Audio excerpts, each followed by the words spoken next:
আমি এখানে শুধুই তার সঙ্গে লড়তে এসেছি। শত্রুকে না জেনেই রণভূমিতে চলে আসা যোদ্ধা, অর্ধেক যুদ্ধ তো এখানেই তুমি হেরে গেছো। তাহলে তুমি হলে দেবী মহাকালী।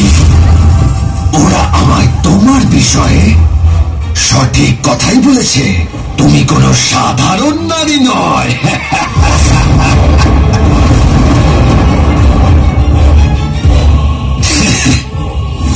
কিন্তু মনে রেখো, আমিও কোনো সাধারণ অসুর নই।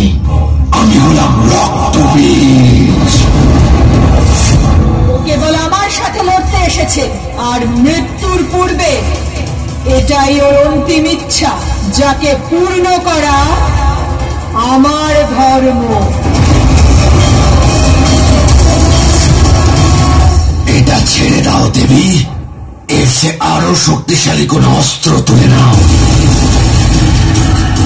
আমার সঙ্গে লড়া তো দূরে থাক, তুমি আমায় কিচ্ছু করতে পারবে না। এ হলো মহাকালীর খড়া।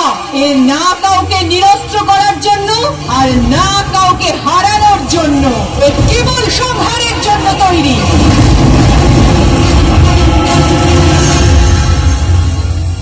তার সম্পূর্ণ অস্তিত্ব নাশ করার জন্য তৈরি হয়েছে এই খড়া, যা এবার তোমার উপর প্রয়োগ করা হবে রক্তবীজ।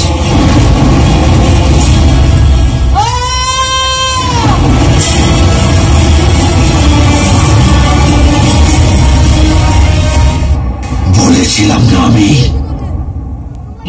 আমি কোনো সাধারণ অসুর নয় দেবী।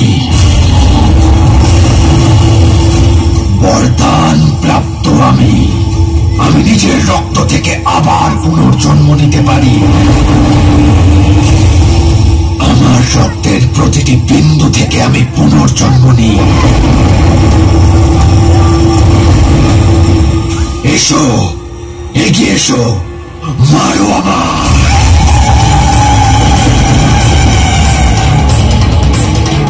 কিন্তু মনে থাকে যেন আমার রক্তের একটিও বিন্দু ধরণীতে যেন না পড়ে।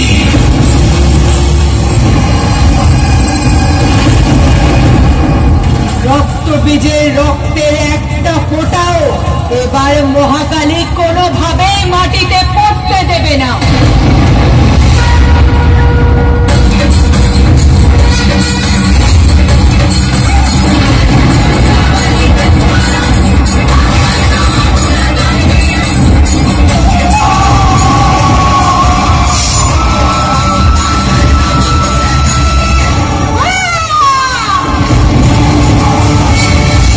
নিজের হার স্বীকার করে নাও দেবী মহাকালী। আত্মসমর্পণ। আমি সর্বশক্তিমান, আর তুমি নেহাতি এক অবলা নারী।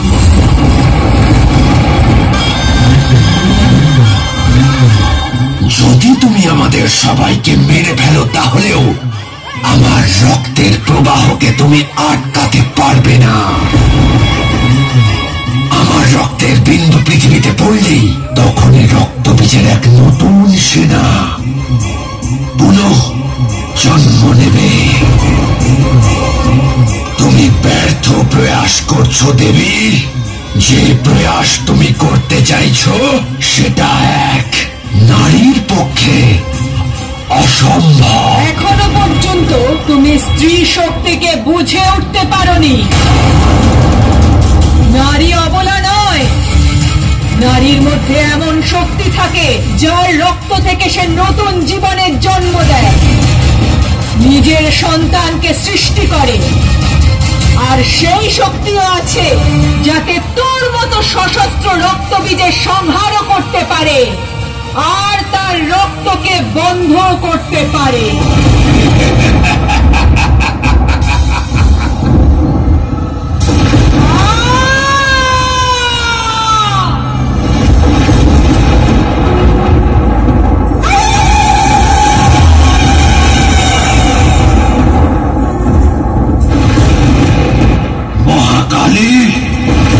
এবার আমি বুঝেছি যে তুমি অন্য দেবতা দেবীদের থেকে কেন এত ভিন্ন? যখন অন্য দেবী দেবতারা যুদ্ধক্ষেত্রে নামে, তারা তাদের শত্রুদের হারানোর মানসিকতা নিয়ে নামে, কিন্তু যখন তুমি যুদ্ধক্ষেত্রে নামো, তখন শুধু শত্রুদের সংহার করার মানসিকতা নিয়ে নামো। কিন্তু এবার তোমার এই মৃত্যু তাণ্ডব সমাপ্ত হবে।